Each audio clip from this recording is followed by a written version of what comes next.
Any fertility treatment simple medication కానీ లేదా IUI కానీ లేదా ఐవీఎఫ్ కానీ ఎటువంటి ట్రీట్మెంట్ అయినా సక్సెస్ కావడానికి మనకి ట్రీట్మెంట్ ఎంత ఇంపార్టెంటో ప్రోటోకాల్స్ ఎంత ఇంపార్టెంటో పేషెంట్ కరెక్ట్గా టైంకి టాబ్లెట్స్ వేసుకోవడం ఎంత ఇంపార్టెంటో ఫ్యామిలీ సపోర్ట్ అనేది చాలా ఇంపార్టెంట్ అండి.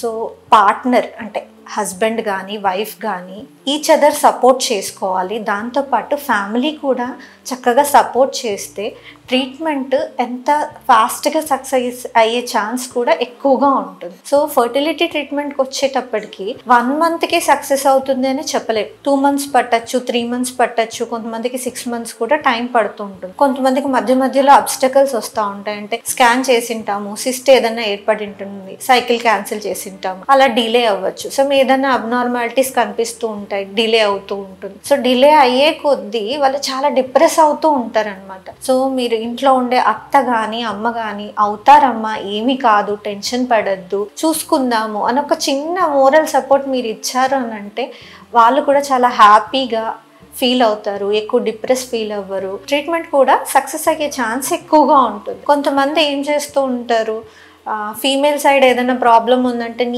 నీ వల్లనే కలగట్లేదు అని ప్రెజరైజ్ చేస్తుంటారు. కొంతమంది ఆపోజిట్, మేల్ సైడ్ ఏదైనా ప్రాబ్లం ఉంటే నీదే ప్రాబ్లము అని పాయింట్అవుట్ చేసే వాళ్ళు ఉంటారు. సో అది కరెక్ట్ అసలు కాదు. సో 50-50%, బట్ ఈచ్ సపోర్ట్ చేసుకుంటేనే ఎంత మీరు ఎమోషనల్గా స్ట్రాంగ్గా ఉంటే, మీ బాండింగ్ స్ట్రాంగ్గా ఉంటే, ఫ్యామిలీ సపోర్ట్ బాగుంటే తొందరగా కన్సీవ్ అయ్యే ఛాన్స్ ఉంటుంది అనమాట. సో ఏమి చేయకపోయినా కూడా ఒక్కొక్కసారి సింపుల్గా మీరు అంత హ్యాపీగా ఉంటే సక్సెస్ అవుతూ ఉంటారు. సో ట్రీట్మెంట్ సైకిల్స్ పెరిగే కొద్దీ కొంతమందికి ఫైనాన్షియల్ స్ట్రెస్ అనిపిస్తూ ఉంటుంది, లేదా ఇంట్లో ఇలా ప్రెషరైజ్ ఎక్కువ అవుతూ ఉంటుంది. ఎన్ని మంత్స్ అయిపోయింది అనే ఆలోచనలు ఎక్కువ అయిపోతూ ఉంటాయి. సో ఆల్రెడీ ఫీమేల్ ఎవరైతే ఉన్నారో వాళ్ళు ఈ ఇష్యూ గురించి సఫర్ అవుతూ ఉంటారు. పిల్లలు లేరే అని ఒక బాధ, సొసైటీలో ఎలా చూస్తారని ఒక బాధ, ఫ్యామిలీలో తక్కువగా చూస్తారేమో అని ఒక బాధ, ప్రెషర్ అసలు చాలా ఉంటుంది వాళ్ళకి. సో జస్ట్ ఇంట్లో ఉండే అత్త కానీ మామ కానీ హస్బెండ్ కానీ కొంచెం సపోర్ట్ ఇచ్చారంటే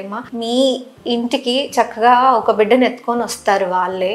సో ఖచ్చితంగా ప్రెషర్ పెట్టకుండా సపోర్ట్ చేయడానికి ప్రయత్నం చేయండి. థ్యాంక్ యూ అండి. Thank you for watching.